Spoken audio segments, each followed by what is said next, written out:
श्याम जाजू जी, आनंद जी साहू, गुप्ता जी, वीरेंद्र सिंह जी, यहाँ उपस्थित मेरे सभी सम्मानित बहनों एवं भाइयों, आप लोगों ने मेरा स्वागत किया है, अभिनंदन किया है। लेकिन भारत की परंपरा है, स्वागत और अभिनंदन कभी एक तरफा नहीं होना चाहिए।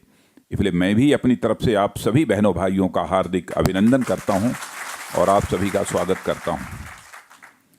मैं जानता हूं सारे कामगार समुदाय के लोग यहां पर एकत्रित हैं, भिन्न भिन्न क्षेत्रों में यह काम करते हैं। मैं भी गांव से आया हूं, मैं भी सामान्य परिवार का हूं। मैंने गरीबी देखी है और गरीबी का एहसास भी मुझे है। लेकिन गांव में रहते हुए जो मैंने समझा है, जिस हकीकत को कि आजाद भारत की सबसे बड़ी विडंबना यह है, पैसे का महत्व बढ़ गया है। जबकि सच्चाई यह है कि पैसा यदि पैदा होता है तो पसीने से पैदा होता है, पैसे से पसीना कभी नहीं पैदा होता। महत्व तो पसीने का होना चाहिए। अंग्रेजी में से डिग्निटी टू लेबर कहते हैं। श्रम के प्रति निष्ठा, श्रम के प्रति का आदर का भाव जो चाहिए वह इस देश से समाप्त हो गया है। और एक ऐसी विडंबना है कि इस आजाद भारत में लंबे समय तक हुकूमत किसी एक राजनीतिक पार्टी ने की है तो कांग्रेस ने की है। 65 वर्षों की इस आजादी के काल में लगातार 55-56 वर्षों तक हुकूमत किसी एक राजनीतिक पार्टी ने की है तो कांग्रेस ने की है। क्या 55-56 वर्षों का समय किसी भी पार्टी के लिए, किसी भी देश के हालात को सुधारने के लिए कोई कम समय होता है? इस कांग्रेस की हुकूमत में गरीबी बढ़ी है, बेरोजगारी बढ़ी है और साथ ही साथ अमीर और गरीब के बीच की खाई भी बढ़ी है। धनवान और अधिक धनवान हुए हैं, गरीब और अधिक गरीब हुए हैं।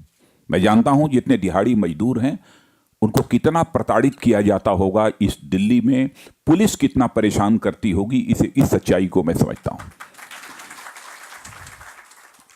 लेकिन आज आपको भरोसा दिलाना चाहता हूं, ये पसीना बहाने वाले सारे लोग एकत्रित हैं, ये पैसे वाले यहां इकट्ठे नहीं हैं।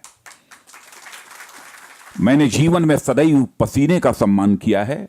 तो बहनों भाइयों, आप पसीना बहाने वालों के साथ हमारी पूरी भारतीय जनता पार्टी खड़ी रहेगी। आपको यकीन दिलाता हूं, आपको पूरा विश्वास दिलाता हूं।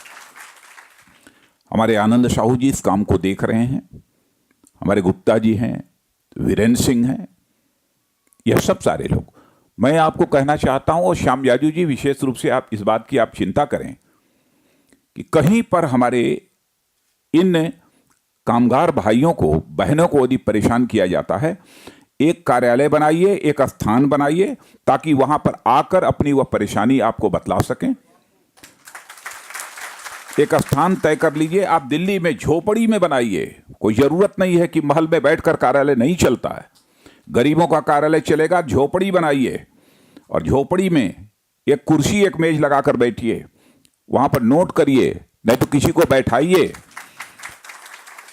और यदि कहीं कोई इस प्रकार का संकट सामूहिक रूप से सबके सामने यदि खड़ा होता है तो आप संघर्ष के लिए भी तैयार रहिए।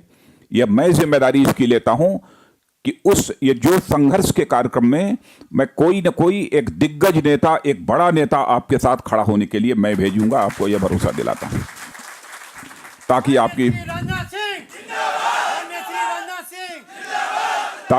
ताकि आपकी समस्याओं के समाधान के लिए सरकार के ऊपर और प्रशासन के ऊपर हम प्रेशर बिल्डअप कर सकें, उनके ऊपर हम दबाव बना सकें।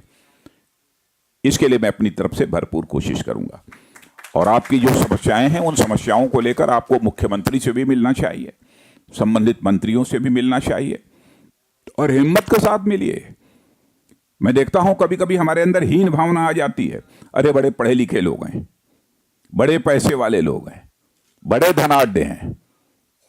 बहनों भाइयों, देश यदि आजाद हुआ है तो धनाढ्य लोगों के कारण ही देश आजाद नहीं हुआ है। देश यदि आजाद हुआ है तो पसीना और खून बहाने वालों के कारण ही यह देश आजाद हुआ है। स्वाभिमान की भावना मनुष्य के हृदय की सबसे बलवती भावना यदि कोई होती है तो मान, सम्मान, स्वाभिमान की भावना। हो सकता है ऐसे ऐसे लोगों को भी मैंने देखा है कि जो बहुत बड़े आदमी माने जाते हैं, लेकिन जो उनके अंदर स्वाभिमान का भाव होना चाहिए, वो स्वाभिमान, जरूरत पड़ती है, थोड़ा दबाव पड़ता है, घुटना टेक देते हैं। लेकिन ऐसे ऐसे पसीना बहाने वालों को मैंने देखा है कि बड़ी से बड़ी हस्ती आकर यदि उसके स्वाभिमान पर चोट मारने की कोशिश करे तो उसे कतई वह बर्दाश्त नहीं कर सकते।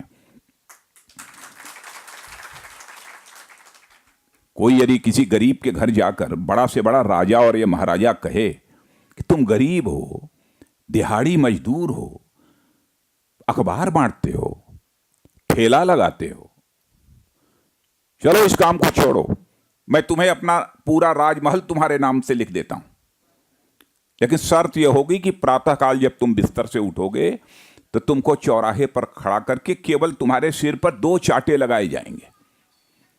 मैं समझता हूं कि वह गरीब भले ही गरीब माता की कोख से क्यों न पैदा हुआ हो, भले ही झोपड़ी में क्यों न रहता हो, उसका स्वाभिमान जाग उठेगा और राजा को ललकारते हुए कहेगा, हे राजा, तुम वापस जाओ, तुम्हारे महल को मैं ठोकर मारता हूं लेकिन अपनी खोपड़ी पर कभी चाका नहीं खा सकता हूं। यह होती है स्वाभिमान की भावना। बहनों भाइयों, हमारे जैसा व्यक्ति तो यह चाहता है कि हमारे देश का गरीब भी स्वाभिमान की भावना उसके साथ वह जिंदा रहे, अपनी जिंदगी गुजारे। स्वाभिमान की भावना यदि आपके अंदर रहेगी, दृढ़ इच्छा शक्ति रहेगी, तो मैं समझता हूं कि एक बहुत ही सहज सरल जिंदगी जीने से दुनिया की कोई ताकत आपको नहीं रोक सकती है। इन्हीं शब्दों के साथ पुनः मैं आप सबको धन्यवाद देता हूं, आप सबके प्रति आभार व्यक्त करता हूं, और आपके जिस्म में, आपके शरीर में जो परमात्मा ने पसीना दे रखा है, उस पसीना के सामने मैं भी अपना शीश झुकाता हूं, उसका मैं अभिनंदन करता हूं। आप सबको बहुत बहुत धन्यवाद।